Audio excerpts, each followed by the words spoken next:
Bom dia, boa tarde e boa noite a todos os fiéis escudeiros que nos acompanham aqui no nosso canal Amantes da Curva Capital. Vamos ao nosso boletim econômico do que foi notícia desta segunda e terça dos dias 22 e 23 de 2024 nos mercados financeiros, corporativos e também economia. E aquele tchanzinho de política, né? Salve, salve, galera! Vamos lá então, para não perdermos muito tempo, antes que essa chuva venha a aumentar e o barulho vai ficar estarrecedor.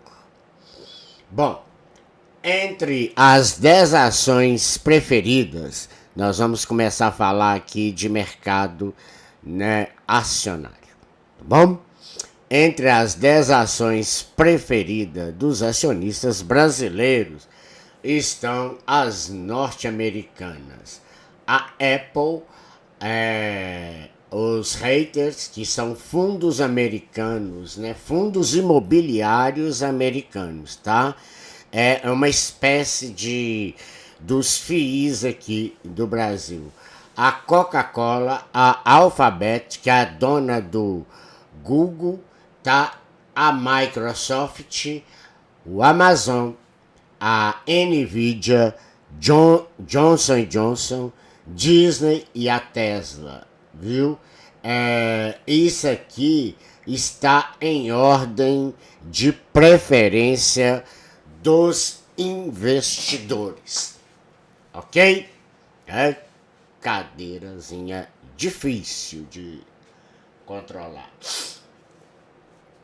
Eu vou jogar isso aí no lixo.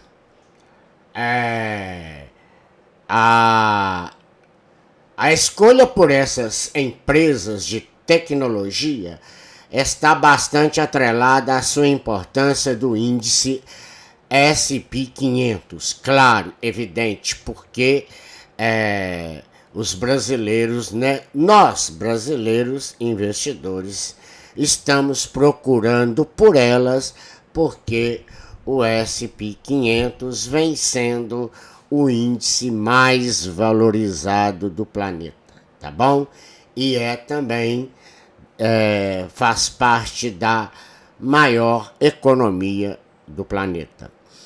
Elas representam quase 30% da performance do índice, de acordo com a Enven e os investidores de inteligência artificial, a EA ou AI, como vocês preferirem, permitem que essas empresas cresçam cada vez mais, haja vista que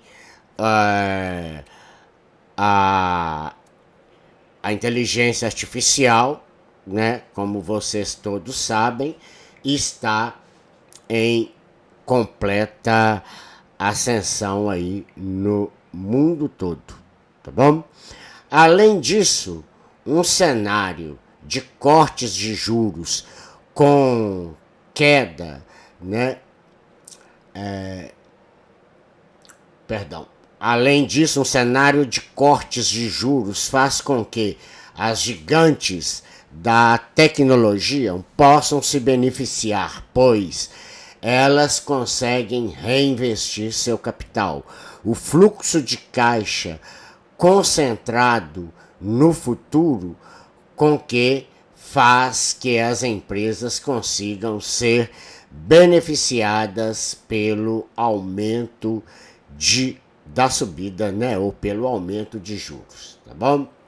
Bom, agora de volta aqui no Brasil, vamos dar uma olhadinha nas nossas empresas ou no mundo corporativo. O Banco Pan, né, Randon, e mais 3 pagam 1,1 bilhão de juros sobre capital próprio, ou JCP, esta semana. Veja quem recebe, tá bom? 5 empresas pagam juros sobre capital próprio, JCP, o famoso JCP, aos acionistas esta semana. A TIM, o Banco Pan, Randon, a Frasla e a Shokes distribuem 1,1 bilhão. Na segunda-feira, dia 22, TIM e Frasla e a Shokes entregam, respectivamente, 655 milhões de reais, 61,9 milhões de reais e 21,7 milhões de reais aos acionistas. A data base dos JCP da TIM foi dia 21 de dezembro, né, de 2023, então já ficou lá, enquanto que a Frasla e a Shoke foi dia 20 do mesmo mês. No dia seguinte, terça, dia 24, o Banco Pan e a Randon também pagam proventos aos acionistas, com posição nas ações em 20 e 27 de dezembro, respectivamente. As companhias distribuem 273 milhões de reais e 117,9 milhões em juros, tá? Porém, tudo isso está sujeito a alterações das empresas até o dia do pagamento, tá? Bom, a Apple, a Microsoft, né, estão entre as ações americanas preferidas, tá? Entre outros destaques, vamos lá. A corretora Enven divulgou em seu levantamento mensal as ações americanas preferidas pelos brasileiros na hora de realizar investimentos. Entre as 10 principais empresas, 6 são do setor de tecnologia. As citadas estão no seleto grupo. Nossa Senhora, que falta que faz um óculos, né, gente? No seleto grupo das Magnificent 7, as 7 maiores empresas do setor de tecnologia. Apenas a Meta ficou de fora das preferidas pelos investidores do Brasil. Isso porque a empresa de Mark Zuckerberg enfrentou um 2022 turbulento, conseguindo se recuperar apenas no ano seguinte, ou seja, em 2022. Dito isso, vamos agora para o quadro Comprar ou Vender. Petróleo pode disparar em 2024? Estamos falando então da nossa commodity, né, que é o petróleo. Não se empolgue tanto, analistas explicam por quê. Comentários nada contra a correnteza. É preciso saber onde está entrando, viu, galera? Cuidado aí vocês que gostam muito de agir pelos impulsos da vida. O mercado de petróleo marca um início de ano bastante volátil, sem direção certa, mesmo diante dos desdobramentos do conflito que se instaura no Oriente Médio e com a guerra também na Ucrânia, ainda mal resolvida. A preocupação com a demanda global tem pesado mais para a commodity, que está longe das máximas do ano passado, quando o Brent superou $95 o barril. De acordo com Julius Baer, o foco do petróleo está de fato na ampla oferta do mercado, nas perspectivas de demanda da China e na menor efervescência de cortes por parte das nações petroleiras, no caso, a Arábia Saudita, ou melhor, né, vamos falar assim, da OPEP, tá bom? Segundo Norbert Walker, Head e Economics e Next General Reserve da Julius Baer, a demanda chinesa por petróleo pode estar no pico, considerando os desafios econômicos persistentes e a rápida transição do país para a indústria de mobilidade elétrica. Ai, ai. Isso não é novidade nem para mim, nem para os senhores, né, gente? Abre aspas. Enquanto outras economias asiáticas como Índia ou Vietnã crescem de forma robusta, o efeito na demanda por petróleo deve ser mitigado, considerando os diferentes padrões de mobilidade dessas sociedades. Ainda, os últimos cortes da Arábia Saudita levaram um aumento de competição entre as nações petroleiras por compradores, conforme a oferta de Rússia, Irã e Venezuela chega com descontos devido a sanções do Ocidente. Afirma, fecha aspas, afirma em análise divulgada neste mês.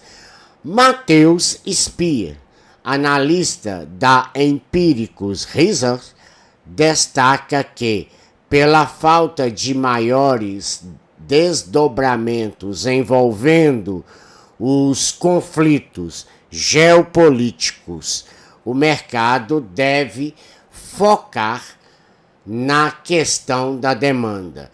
Sobre isso, ele ressalta que o petróleo tem uma história de queda no curto prazo, considerando que a China está com problemas para impulsionar seu crescimento e o temor de uma recessão nos Estados Unidos ainda persiste, né? Nós sabemos que o corte de juros pelos Estados Unidos ainda é uma novela longe do fim. E a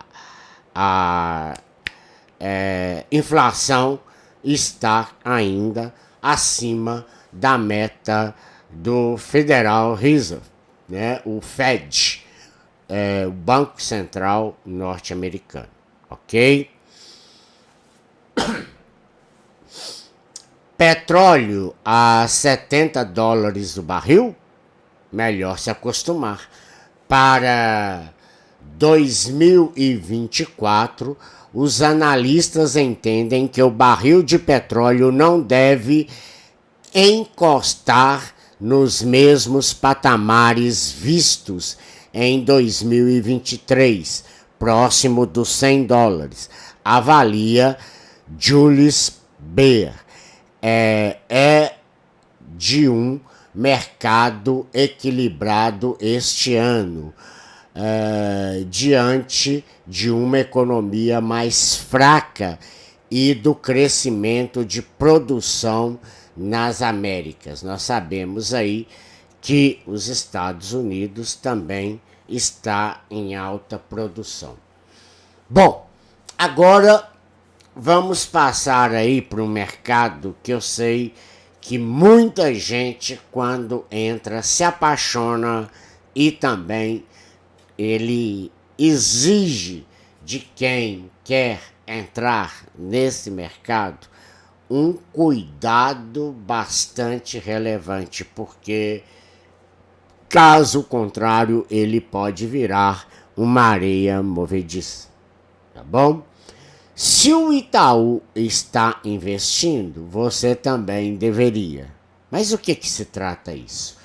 À medida que deixamos para trás os desafios enfrentados pela crise sanitária, o mercado de lajes corporativa começa a dar sinais de recuperação.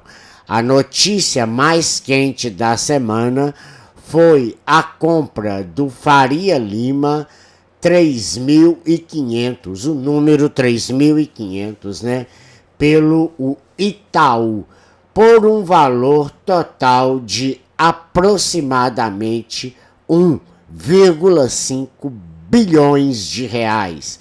Estamos falando de um expressivo valor por metro quadrado de 64 mil reais. O Itaú, que já ocupava o imóvel, passa a ser dono de dos locais mais premiados da Faria Lima,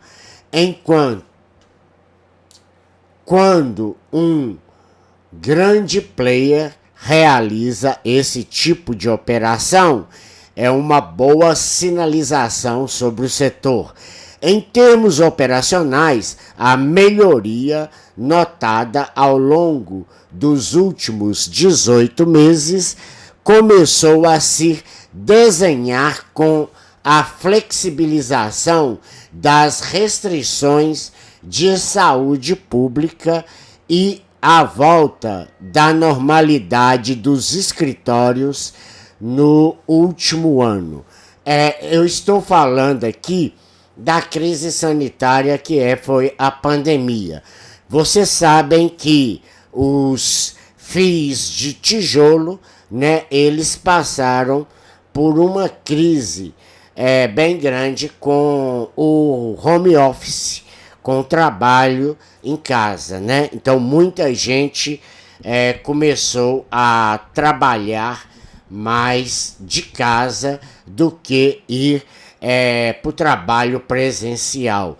E isso levou a uma queda significativa desse segmento de fundos, tá bom? E agora, com a volta, né, da normalidade, vamos dizer assim, né, da normalidade, então o Itaú comprou. E a sede dele já era lá, nesse mesmo prédio, cujo metro quadrado é o mais caro da Faria Lima, tá bom? E é um puta de um prédio mesmo. Eu tive a oportunidade de conhecê-lo, né, pessoalmente e de fora, é claro. Não cheguei a entrar. mas é realmente uma coisa assim de espantar, tá bom? Empresas que haviam adotado estratégia de trabalho remoto começaram a reconsiderar a importância do ambiente físico, retomando a procura por espaços nos empreendimentos.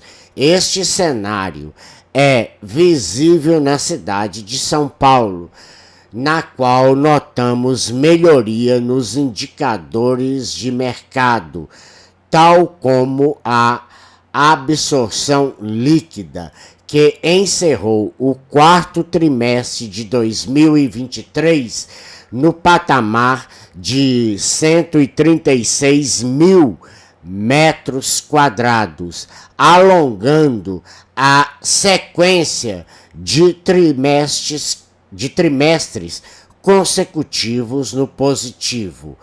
De acordo com a Bill Dynasty, a taxa de vacância de edifícios a mais finalizou o ano em 21%, tá? Mercados, para a gente ir caminhando já para o fim dessa segunda-feira. Mercados, perto dos R$5, dólar dispara mais de 1% com plano de governo. Vamos entender? Vamos. O plano de desenvolvimento do governo Lula para a indústria brasileira, que prevê 300 bilhões de reais em financiamento até 2026, foi visto pelo mercado como um fator de risco para o equilíbrio fiscal, fazendo o dólar à vista subir mais de 1% ante o real nessa segunda, dia 22, em movimento sustentado ainda pela recuperação da divisa dos Estados Unidos no exterior durante a tarde. O dólar à vista fechou o dia cotado a R$ 4,98 na venda, em alta de 1,23%. Em janeiro, a moeda acumula elevação de 2,8%. Na B3, às 17h04 de Brasília, o contrato de dólar futuro de primeiro vencimento subia 1,13% a R$ 4,99. Pela manhã, o dólar já sustentava ganhos ante o real, a despeito de, no exterior, a divisa está recuando ante uma cesta de moedas forte e ante boa parte das divisas de exportadores de commodities. Investidores demonstravam cautela nos negócios à espera do restante da semana, quando saem dados importantes no Brasil e no exterior, além da decisão de políticas monetárias em economias centrais, tá? Ou dos bancos centrais. No início da tarde, porém, as cotações no Brasil aceleraram após o governo anunciar o plano da nova, abre aspas, nova indústria Brasil, que prevê linha de crédito para empresas, subsídios e conteúdo local nos produtos. Vamos ver isso depois, mais adiante, assim, no retrato mais apurado, tá bom? E também os impactos que isso vai trazer na nossa economia e também no déficit primário. De acordo com o Ministério do Desenvolvimento, Indústria, Comércios e Serviços, dos 30 bilhões de reais previsto para financiamentos até 2026, sendo que 106 bilhões de reais já haviam sido anunciados em julho do ano passado.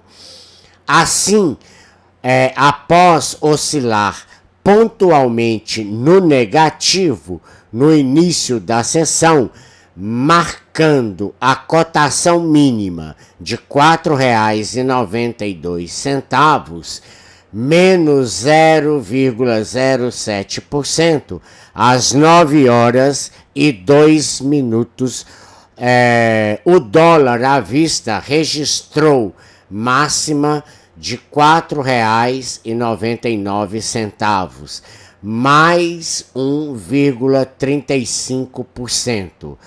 Às 16h23, e parou por aí, sem forças para alcançar e superar a casa dos R$ 5. Já no mercado de futuros, né, o Ibovespa perde os 127 mil pontos com o plano industrial de 300 bilhões no radar. Análise aponta riscos de novas quedas. É isso mesmo, galera. O Ibovespa perdeu nesta segunda-feira, 22, o patamar dos 127 mil pontos, tendo no radar o lançamento do plano industrial de 300 bilhões pelo governo federal. Referência da Bolsa Brasileira, o Ibovespa fechou o pregão em queda de 0,81% a 126.601 pontos. O índice que se destacou, que se destoou de Wall Street, também foi pressionado pela nova baixa da Vale e com queda em blocos dos bancos também, viu? Até os bancos também tiveram aí nessa segunda-feira um desempenho mais fraco, né? Devido a essas coisas tudo aí que a gente vem vendo aí desse novo governo, tá? Ontem, tá? Difícil de entender isso, né? Porque veio assim pra mim, tá? Nessa segunda, então, como preferirem, dia 22, o governo Lula apresentou o plano de desenvolvimento para a indústria nacional nos próximos anos, com previsão de 300 bilhões em linha de créditos, subsídios a empresas e exigências de conteúdo local. A ideia, de acordo com o Ministério do Desenvolvimento, Indústria e Comércio e Serviços, abre aspas, reverter a desindustrialização precoce do país, fecha aspas. A proposta defende a priorização de instrumentos financeiros sustentáveis e crédito para a inovação infraestrutura e exportações, além de subsídios como incentivos fiscais. Bom, mas então por que essa reação? Porque vocês sabem, gente, que não é hora de ficar gastando demais nesse momento. E então não é assim, sabe, que como é que eu vou falar? Que tá errado, entendeu? Não é bem isso. Não é uma crítica direta, né? Ou então uma certa politicagem por parte do mercado contra o atual governo. Não é isso. É porque, né, vocês sabem que Fernando Haddad vem fazendo aí uma grande negociação, né, tentando amenizar certos distúrbios entre o Congresso Nacional, né, e também, né, quer dizer, envolvendo aí o presidente do Senado, Rodrigo Pacheco, e Arthur Lira, presidente da Câmara dos Deputados. Só que, em contrapartida a tudo isso, ainda a gente não tem, como é que eu vou falar aqui, uma certeza de como está o arcabouço fiscal. E como será também, né, esse déficit de gastos pelo governo, pelo executivo, sem cortes de gastos. Ele não quer cortar gastos, então o que fica precificado pelo mercado é um aumento de arrecadação. E o que significa esse aumento de arrecadação? É aumento de impostos. E é exatamente isso que vai na linha contrária aos os nossos parlamentares. Então, eles não querem esse aumento de impostos. Exatamente num ano eleitoral, onde eles precisam, né, de fazer assim uma certa frente, um certo agrado nos seus redutos eleitorais. Agora, eles querem dinheiro também. Então, eu não sei como, e nem imagino ainda, como Fernando Haddad vai conseguir costurar aí, né, esse acordo. Porque a única coisa que eu vejo como saída, né, é exatamente o corte de gastos. Mas aí vem a atual cúpula do partido do governo, né? E esses mais radicais é que não aceitam. Então, fica difícil. Bom, deixando isso à parte, vamos lá. O programa terá 6 eixos, com foco em cadeias agroindustriais, saúde, bem-estar nas cidades, transformação digital, defesa e bioeconomia. O MDCI possui 300 bilhões destinados a financiamentos para a nova política industrial até 2026. Do montante total, 106 bilhões já foram anunciados no ano passado.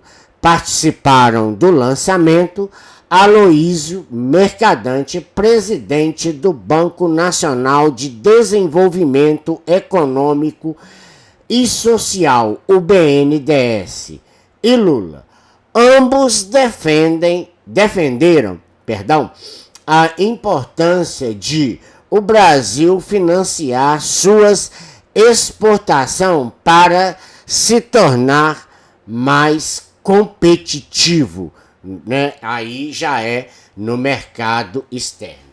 Ô, gente, pensem bem.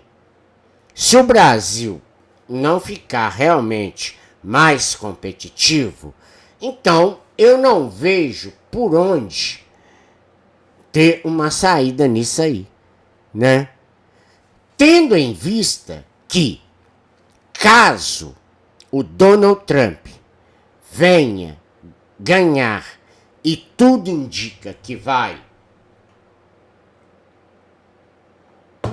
tomar meu chazinho aqui para molhar a palavra, pelas prévias que a gente está vendo até agora, então, caso ele ganhe, a política dele é bastante protecionista. Já aqui na América do Sul, nós sabemos que o nosso parceiro maior é a Argentina, que não obstante passa por uma crise interna econômica muito grande, ainda nós temos o Javier Milei, atual presidente eleito aí ano passado, não foi? Ano passado, né? Ele não gosta muito, ele não simpatiza muito com a política adotada pelo atual presidente do Brasil. Tampouco também pela China. Agora, a gente tem um forte, né? A gente tem um forte parceiro comercial, que é a China. Mas a economia chinesa também não vem passando por bons momentos. Haja vista que vocês podem observar tanto a queda das ações da Vale, né? Por quê? Porque a China está, como é que fala? Ela está regrando a compra do nosso minério de ferro. Isso. Vocês sabem que a Vale mais a Petrobras são juntas, né, o maior peso no índice do Ibovespa, tá bom? Então vamos ver lá, tá? Deixando agora os comentários de lado, o Ibovespa também é pressionado por dólar e juros. Combinaram para a baixa do Ibovespa a forte alta do dólar no dia e o avanço da curva de juros em meio à recuperação do plano industrial bilionário. O dólar subiu mais de 1% frente ao real nessa segunda, cotado a R$ 4,98, ou seja, encostando ali nos 5. Veja bem, se a gente arredondar aqui, ou se eu fosse arredondar para vocês aqui os centésimos de centavos, então eu diria para vocês que o dólar praticamente fechou a R$ 5. Veja bem, R$ 4,98, né? ou centésimos de centavo, né? Então, olha só, R$ 4,98 na venda. Já as taxas dos DIs tiveram movimento reverso aos rendimentos dos treasuries, né? Que são, no caso aí, os tesouros norte-americanos. Para esta semana, os investidores têm no radar a decisão da política monetária do Banco Central Europeu também, o BCE. Deixa eu ver aqui o que eu posso falar para vocês me entenderem melhor. A Christine Lagarde, que é a atual presidente do banco, também não vê eventuais cortes de juros até março deste ano. Isso se a economia, né, da União Europeia tiver um avanço melhor e uma queda dos juros, ou melhor, perdão, e uma queda da inflação substancial. Então, a Christine Lagarde, ela vai mais ou menos alinhada ali com o Banco Central dos Estados Unidos, né? E seus diretores, mais o seu presidente, Jerome Powell. Tá bom? Então, para essa semana, os investidores têm no radar a decisão de política monetária do Banco Central Europeu, cujas autoridades já sinalizaram uma postura mais cautelosa quanto à possibilidade de flexibilização nas economias europeias, além do índice de preços ao consumidor, o amplo 15 IPCA 15 no Brasil também. Dados importantes da economia americana também devem ditar o humor dos mercados, tá bom? Vale bancos puxam o Ibovespa para baixo. Então vamos ver aqui agora o nosso mercado interno, tá? As ações da Vale voltaram a pesar para o Ibovespa. A mineradora encerrou a sessão em queda de 0,44%, dando continuidade à sequência de queda da última semana. Em 2024, a companhia teve apenas um fechamento de alta até agora, que quando ela chegou a bater um índice de R$ 70,34, salvo engano, tá? Eu não tenho direito aqui esse dado para informar aos senhores. Os bancos também apresentaram perdas hoje, com destaque para o o Itubi 4, que recuou 1,64%. Um dos destaques de baixa também foi Lojas Renner, que perdeu 5,44% após o Citibank cortar a recomendação da ação para neutra. Que é isso? Melhor nem comprar nem vender. Do lado das altas, nós tivemos aí a BRF, que avançou 4,92%. Segundo Luiz Novaes, analista da Terra Investimento, o movimento para o frigorífico parece estar atrelado com uma perspectiva favorável para os custos dos insumos diante das cotações menores para os grãos, tá? Segundo analista técnica, segundo a análise técnica do BB Investimento, o aumento do volume de negociação nos últimos dias confirmou a tendência de baixa para o Ibovespa no curtíssimo prazo.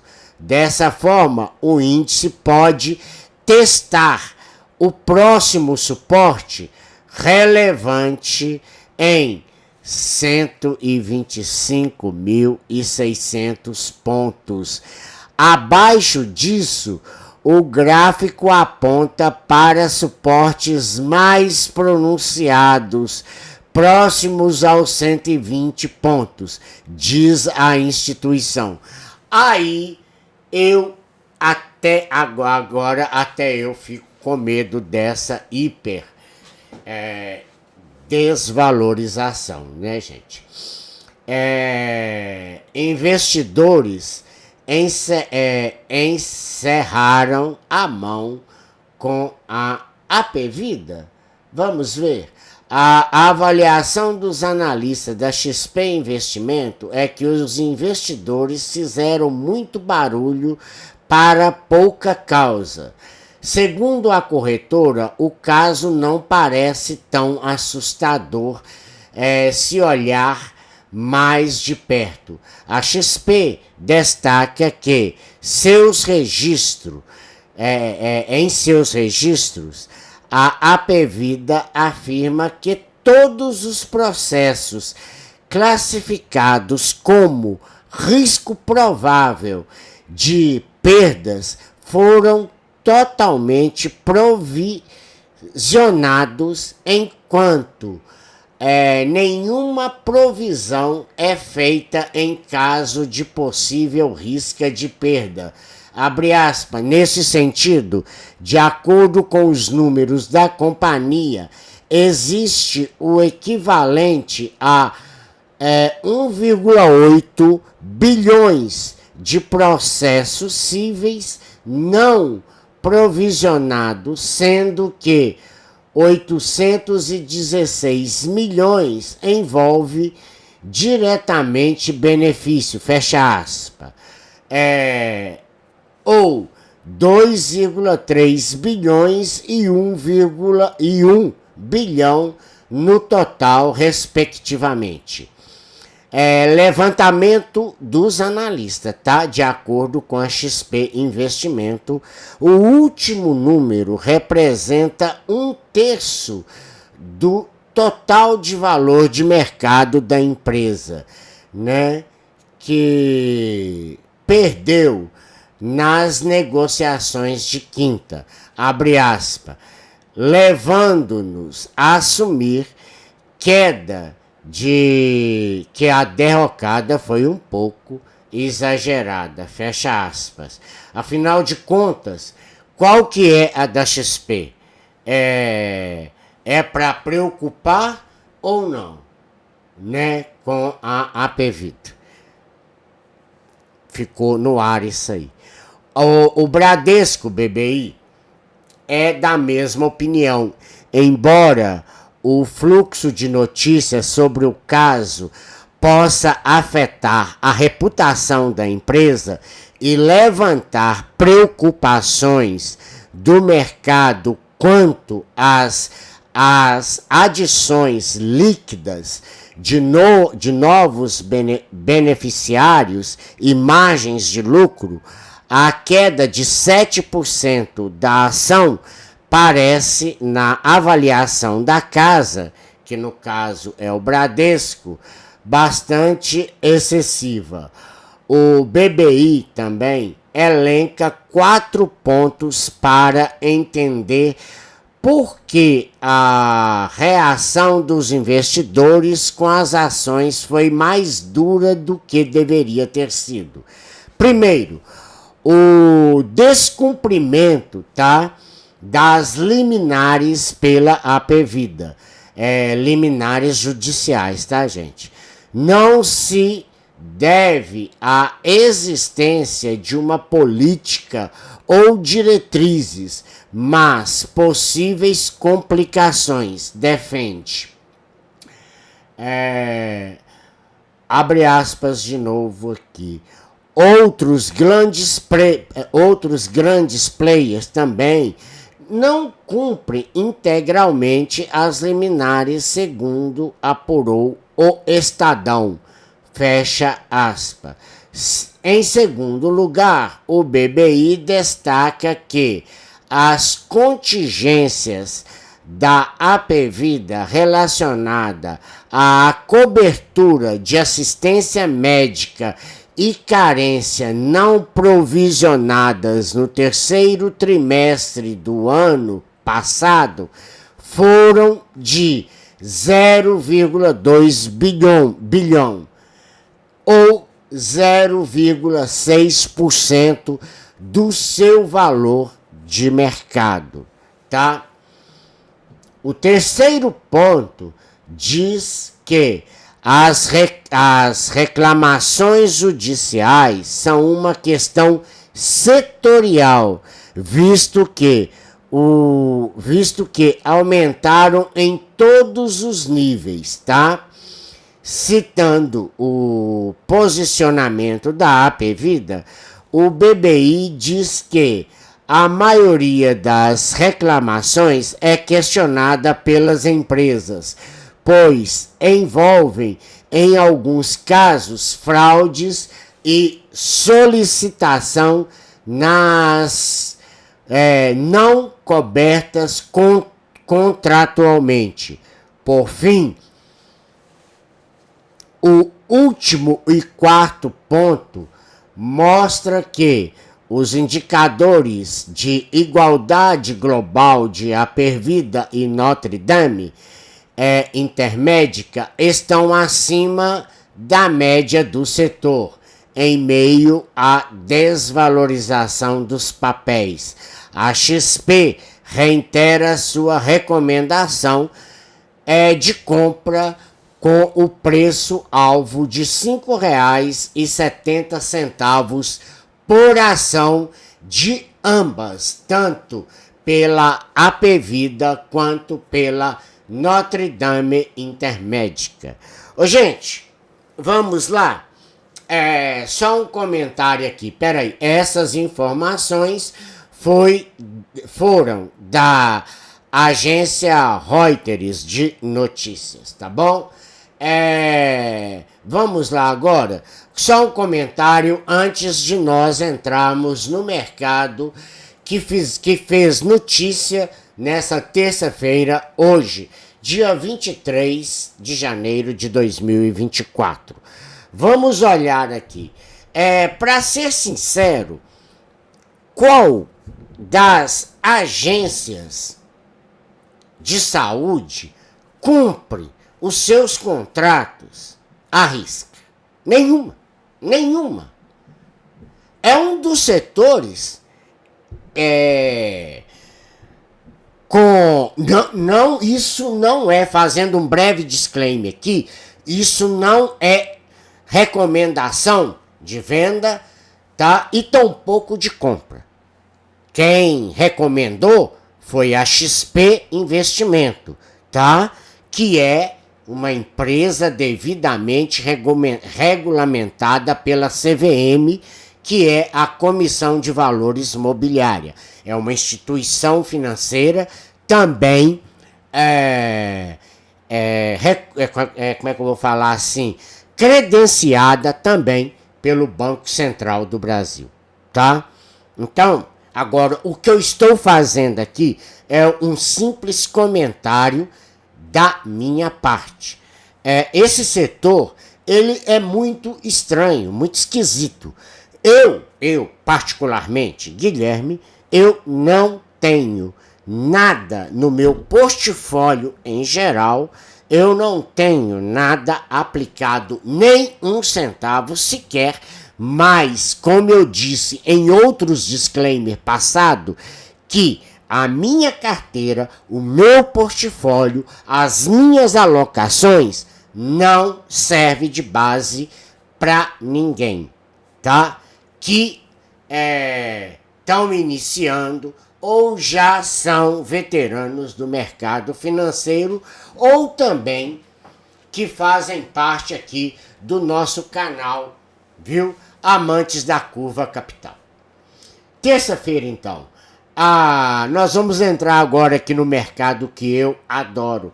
Antes eu tinha um grande receio desse mercado. Mas depois que eu passei a estudar mais, né, sobre esses fundos imobiliários, e não é só pelo livro, mas também, porque vocês vão, eu sei que muitos vão falar assim, eu não gosto de livro, eu não tenho dinheiro para comprar livro. Bom, esse livrinho aqui, tá? Ele custa atualmente no Mercado Livre a simples bagatela de R$ 30. Um Pix, vocês compram ele aí. Bom, pelo menos era, né? Agora eu não sei mais, tá?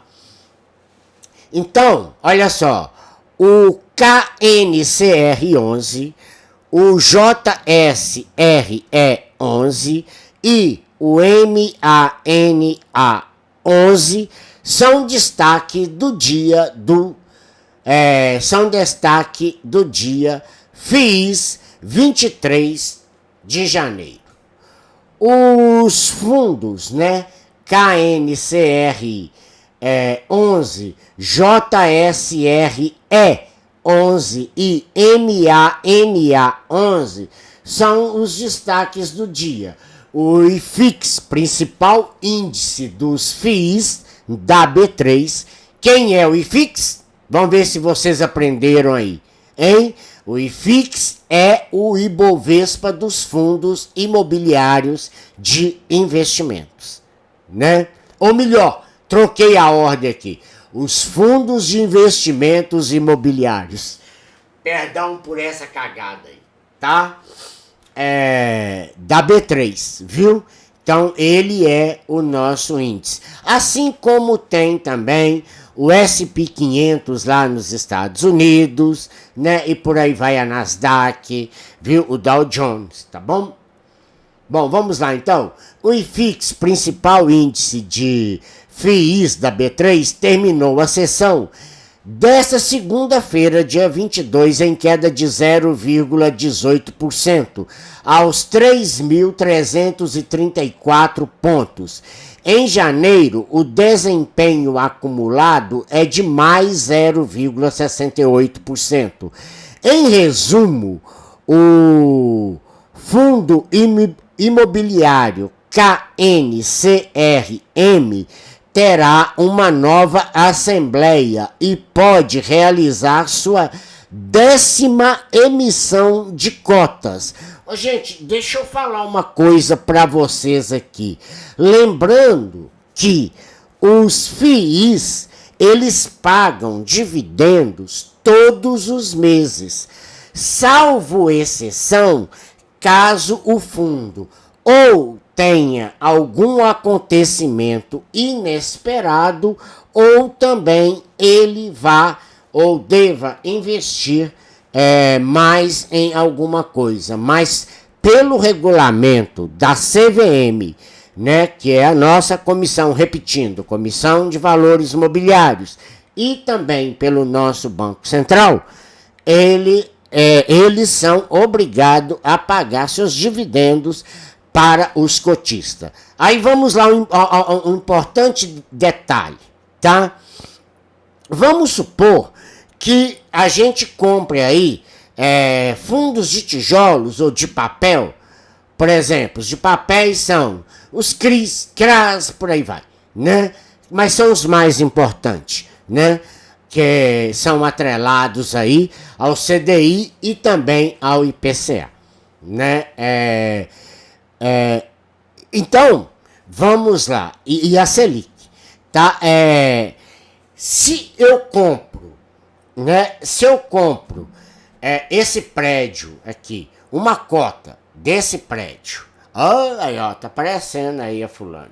Deixa eu mudar aqui o telefone. Não, vocês vão me chamar de tarada aqui, né? Aí, o que vai acontecer? Vai acontecer o seguinte, que os fundos imobiliários, tem mais uma aqui, ó. Bom, brincadeiras à parte, né? Só para divertir um pouco.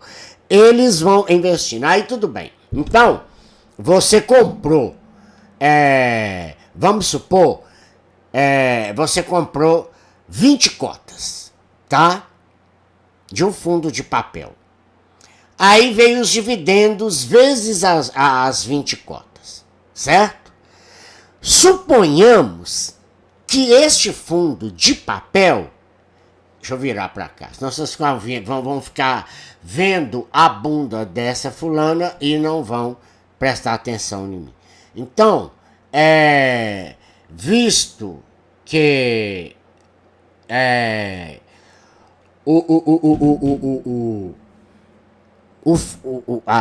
o valor das cotas será multiplicado por 15 e que eles adotem a base 10, o que é isso, a base 10? Por exemplo, um fundo que era negociado a cento e tantos reais e não tem fracionado, ou 200 e tantos reais, ou é o máximo também, eu não vi maior do que isso não. Então, eles vão reduzir para a base 10. É como se você estivesse comprando uma ação da Vale, que vale 60, 68, 69 reais, fracionada. Aí você pode comprar uma ação apenas, 2, 3, 4, o que você der conta, tá bom? Então, você pega esses dividendos e vai comprando. Se não der para comprar naquele mesmo fundo, compra em outro que tiver mais barato. E assim você vai juntando. Aí aquele fundo que estava multiplicado por 10 ações, eu já falei isso no programa passado, vai ser multiplicado por 15, por 20 e por aí vai, tá? É isso que eu tô querendo dizer, viu? Desculpe aí as bundas das mulheres aí no celular. É que tudo é assim.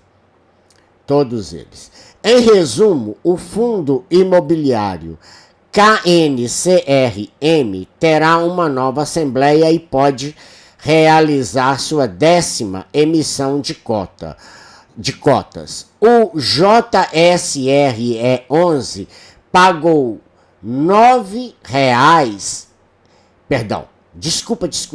pagou 9,553 milhões em dividendos e o MANA11 anunciou ou reportou um lucro de 2,418 milhões em dezembro.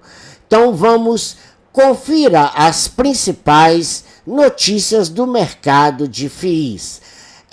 KNCR11 terá nova assembleia, tá?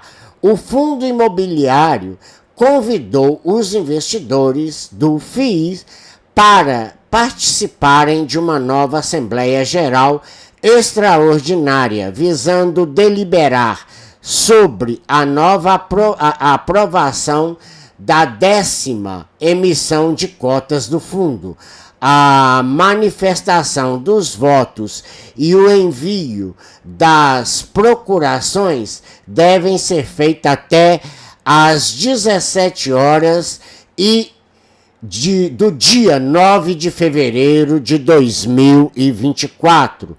Caso seja aprovado, e é lógico que vai ser, né? Claro, a oferta de FIIs do KNCR11, agora vocês vão saber quem é ele, é o Quineia Rendimentos Imobiliários, fundo de investimentos imobiliários, tá bom? Repetindo, Quineia Rendimentos Imobiliários, fundos de investimento imobiliário, prevê a emissão de 9,91 milhões de novas cotas, com preço unitário de R$100,87, com base no valor patrimonial das cotas em 29 de dezembro de 2023, tá?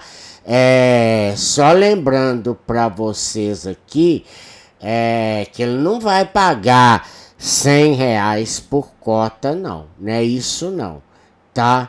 É o valor unitário aí, mas não é o valor de cotas não, tá? Porque nenhum fundo... Peraí. Quineia Rendimentos Imobiliários. Esse fundo, gente, não tá certo. Ele é um fundo de papel, tá? Com base no valor patrimonial das cotas 29 de dezembro de 2023. O SRE11 paga 553 milhões em dividendos. O fundo imobiliário JSRE11, que é o JS Real Estate Multigestão, divulgou um resultado de quase 8,798 milhões em dezembro, enquanto o valor distribuído em dividendos foi de aproximadamente 9,553 milhões. Por cota, o lucro foi de 42 centavos, tá vendo, gente? 0,42 centavos. E o rendimento de 0,46 centavos. É o que me leva a ter que trazer para os senhores, olhando aqui no site ali de novo, sobre o KNCR11. Eu vou ficar devendo para o nosso boletim da sexta-feira, tá bom? As cotas do JSRE11, que é um fundo híbrido. Que é isso? Que junta papel, tijolo, né, e multimercados e tudo aí vai. Né, tiveram uma valorização de 2,54% em dezembro. Em 2023, as cotas do fundo registraram alta de 11,07%. O dividendo divulgado corresponde a um dividendo yield de 0,61% em relação ao preço de fechamento de R$ 75,06 centavos. O MANA anunciou lucro ou reportou também lucro de 2,418 milhões em dezembro.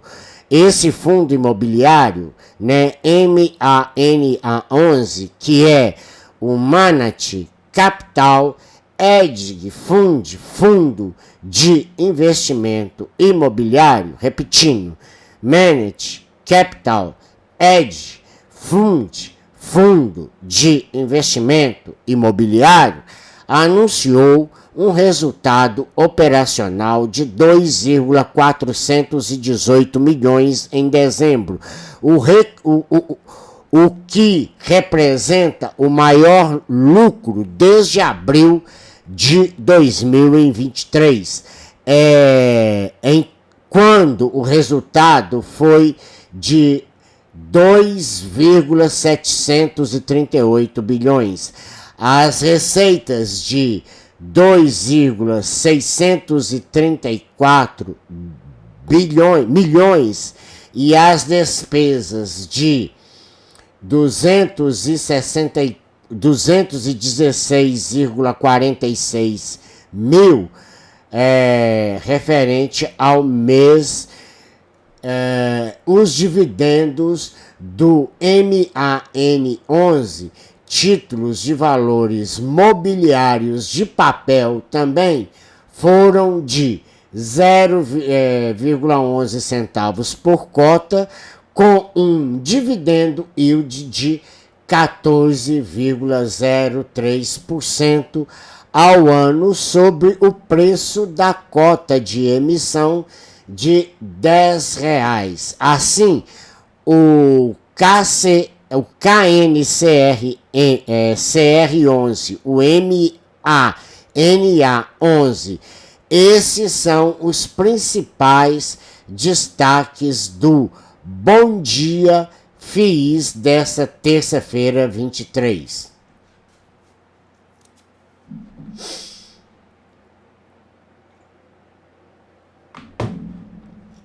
O sonho que virou pesadelo. Bitcoin despenca para 39 mil dólares. Chegou a ficar cotado em 42 mil dólares, tá? E tudo isso que não vai dar tempo, né? Teve um grande desfecho aí, sabe? Bastante complicado, e esse mercado de cripto não é brinquedo, mas aqui, segundo dados da Bloomberg, eu tenho aqui para vocês que, deixa passar, vai chegar, vale, Itaú, que o Bitcoin não fecha, vocês sabem disso, né? O Bitcoin agora atingiu o preço de mercado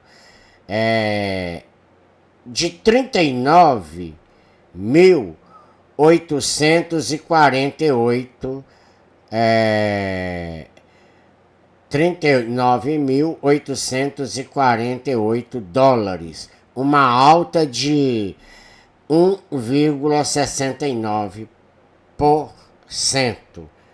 Veja bem, hein? Do início até o fim da coleta desses dados aqui. Já subiu. Isso melhora um pouquinho, né? Mas subiu muito pouco diante da queda, tá? O sonho vivido pelos investidores de Bitcoin, eu, por exemplo, né? Está se transformando em pesadelo, já que desde a segunda-feira 22, os investidores observavam o preço da cripto moeda despencar. Na terça-feira, né, o BTC, que é a Bitcoin, estava sendo negociado pouco mais de 39 mil dólares, na queda de 4% das últimas 24 horas, tá vendo? De acordo com a Binfenex,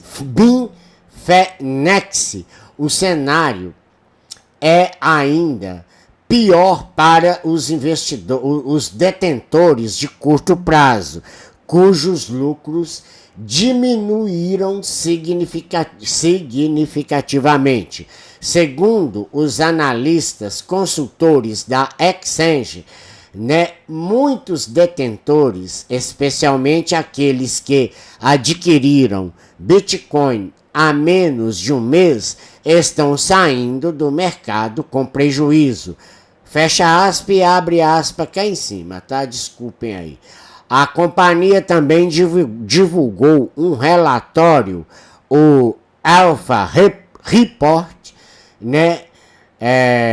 A companhia também divulgou um relatório em que apresenta o sentimento de baixa presente no mercado.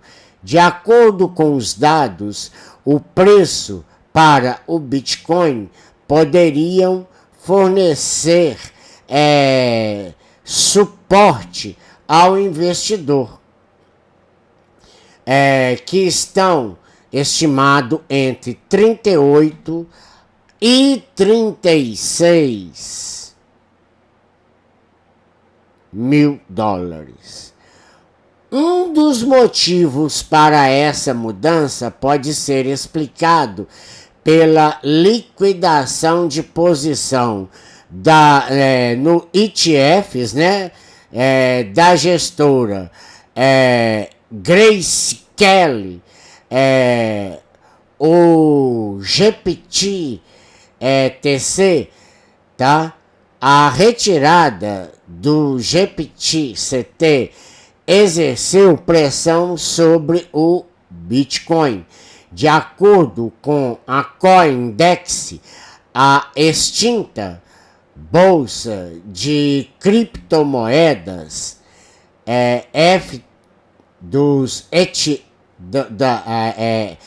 FTX vendeu quase 1 bilhão em ações do GBTC após sacar seus bitcoins do fundo. Já o Ethereum, né, segundo a segunda maior criptomoeda, registrou queda na cotação. Olha para você ver, gente. A última vez que eu falei para você estava em 2.230 dólares. Seu valor caiu em 6%, tá? É muito doido, né? Mas para quem gosta também de passar um pouquinho aí por altos e baixos na bolsa, tem que ter estômago. Vamos agora para o nosso quadro Comprar ou Vender. O Itaú, o YouTube 4, né? Torneirinha de dividendos, lucro distribuído pode dobrar em 2024. Vê a Genial Investimento, tá? A Genial vê o Itaú com um payout, lucro distribuído aos acionistas, de 61% para 2024, mais do que o dobro dos 28% distribuído em 2022. Além disso, a corretora calcula dividendo yield, retorno de dividendos, de 7,6% para este ano. Segundo os analistas, o Itaú deve melhorar a distribuição devido ao capital estar em nível satisfatório, além de uma determinação de que a nova regulação do Banco Central será implementada de forma faseada, ou melhor dizendo, em fases, né? Ainda de acordo com a corretora, o banco entregará mais uma vez ótimos resultados. A Genial enxerga lucro líquido de recorrente de 9,2 bilhões, atingindo uma rentabilidade, que é o ROI, de 20,8%, consistentemente acima de Santander, né, e Bradesco, que é BBDC4. Assim, o Itaú deve encerrar 2023 nos seus balanços, tá? Viu? Com lucro no meio da guidance de 35,4 bilhões. Abre aspas. Para esse trimestre, esperamos que o principal drive de geração de lucro venha do custo de crédito, deve começar a se estabilizar com a inadimplência mostrando sinais positivos, enquanto as receitas seguem evoluindo. Fecha aspas. Completa. Em 2024, o bancão deverá entregar crescimento do lucro acima de 10%, ROI crescente, ou seja, continuidade do desempenho do quarto e último trimestre de 2023. Abre aspas. Estimamos que a carteira de crédito cresça em linha com o mercado e que a receita de juros acompanhe essa evolução. Além disso, esperamos que a Receita, com tarifas, apresentem uma melhora com a retomada do mercado de capitais. Estimamos que o custo de crédito deve ficar estável nominalmente ao ano, com a melhora dos indicadores da inadimplência, fecha aspas, coloca. Vamos para o desempenho do mercado. Vocês entenderam agora por que o Itaú comprou o mais caro prédio da Faria Lima pelaquela bagatela que foi dito lá anteriormente, viu? O Ibovespa retorna aos 128 mil pontos com apoio de gigantes da Bolsa. O que falta para subir mais? Vamos ver então a essa pergunta. O Ibov ganhou impulso nesta terça-feira 23, apoiado pela recuperações das ações da Vale e o avanço da Petrobras, a PTR4. O índice, que é referência na Bolsa Brasileira, subiu 1,31% hoje, a 128.262 pontos, após renovar o pregão anterior, mínimas desde meados de dezembro. O Ibovespa aproveitou a forte alta da Vale, que acompanhou a recuperação dos preços do minério de ferro nos mercados asiáticos. No caso da Petrobras, mesmo com o declínio do petróleo, as ações reverteram tendência para alta, tendo no noticiário falas do Jean-Paul Prats, presidente da companhia, de que a empresa estatal criará grupos de trabalho junto a representantes do setor sucroalcooleiro do Nordeste para tratar de novos projetos combustíveis renováveis. O IRB saltou 10,60% após reportar lucro de 24 milhões de reais em novembro de 2023. Com isso, o saldo acumulado nos primeiros 11 meses do último ano ficou positivo em 110,1 milhões. As empresas frigoríficas BRF e Minerva também engataram sessão de forte valorização, ajudando a levantar a bolsa local. Ainda no desempenho dos mercados, né? Nós vamos falar aqui agora. O dólar deixa o desempenho para o real. Até que enfim, né? O nosso realzinho foi para cima. O dólar atinge R$ 5,00 com temores fiscais e perspectivas de juros nos Estados Unidos em foco. Calma. Esses dados todos foram divulgados pela agência Reuters de notícia.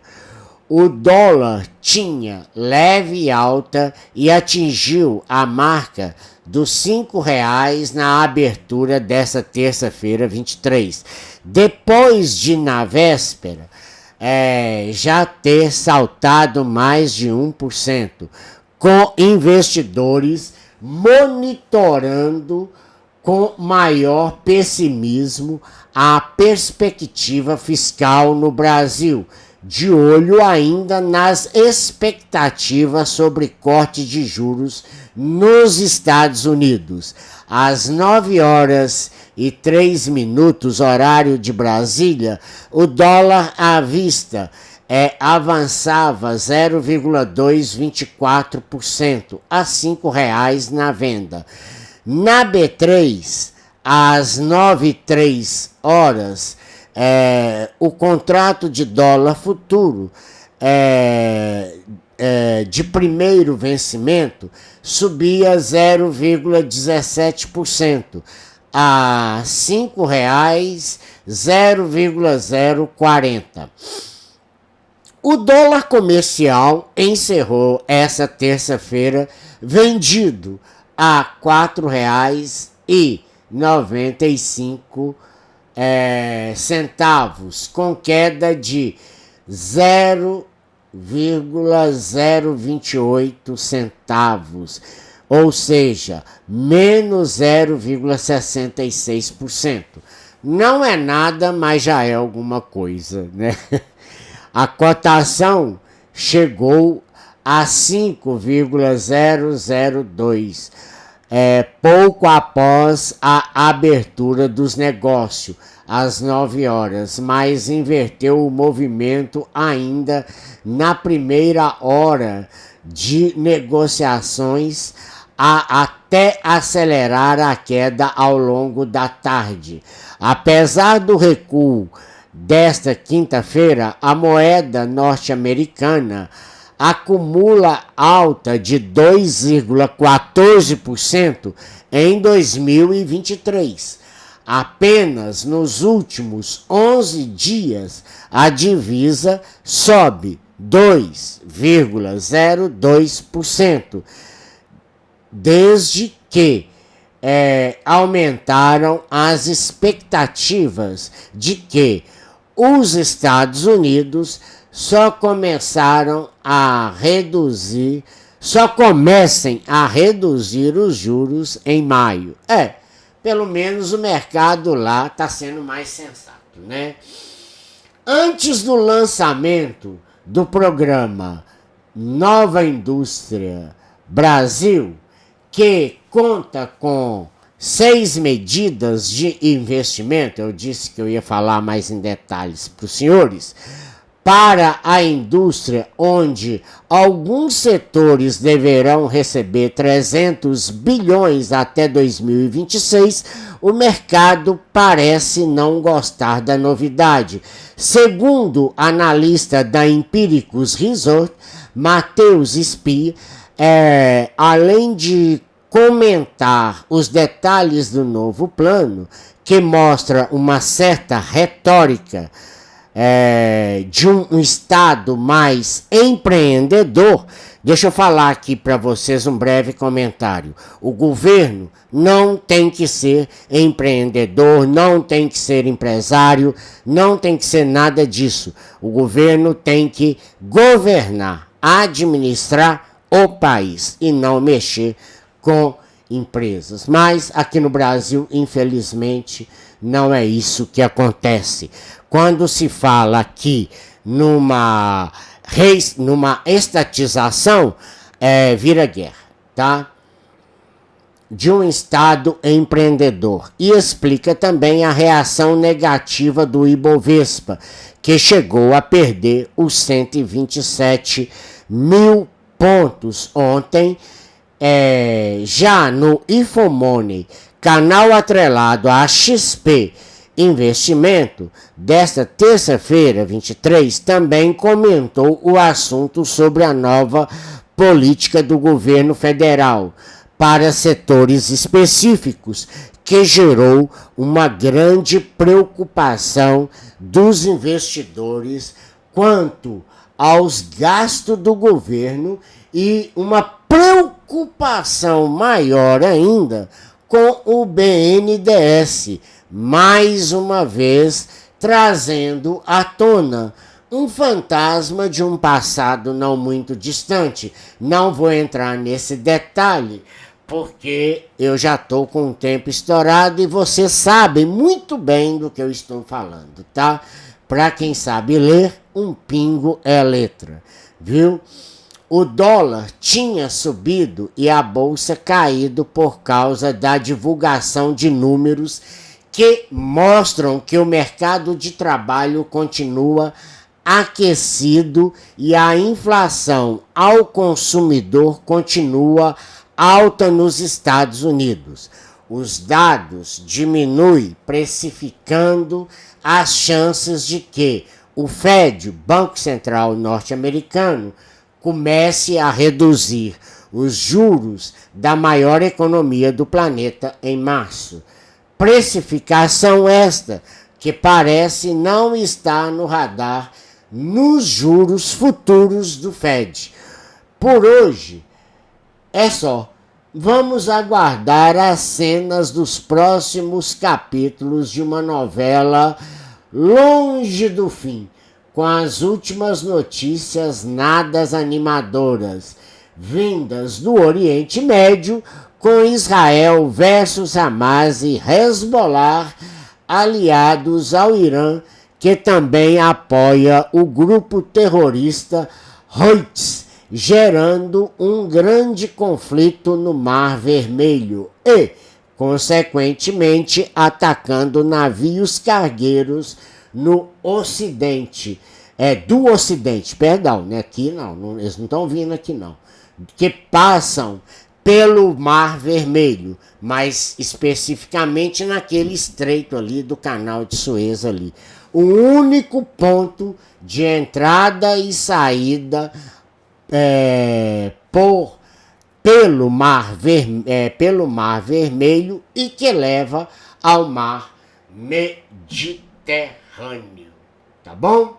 Bom, todas essas informações são da agência Reuters, né, de notícia. Meus caros e minhas caras, nós vamos ficando por aqui. Só que antes de tudo isso, eu quero falar aqui da Bloomberg, né, que também confirma apenas os dados, mas eu queria acrescentar aqui também, né, dados do euro, né, que chegou também a ficar cotado a R$ 5,38 aí. Quem quiser, né, ficar comprado em dólares, né, também tá uma hora não muito ruim, né? E então vamos lá. Magalu 1,94% as ações dela, cotada a 0,51%. O Bitcoin chegou aos 39,74 mil dólares, a mais 1,45%. O Ibov fechou a 128.266, a 1,33%. A Petrobras 38,77, 1,24%. E passou aqui, tá?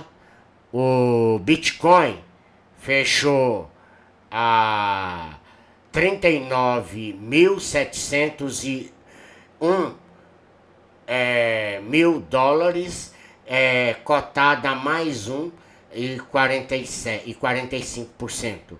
O nosso Ibovespa a 128.262 mil pontos, uma alta de mais 1,33%.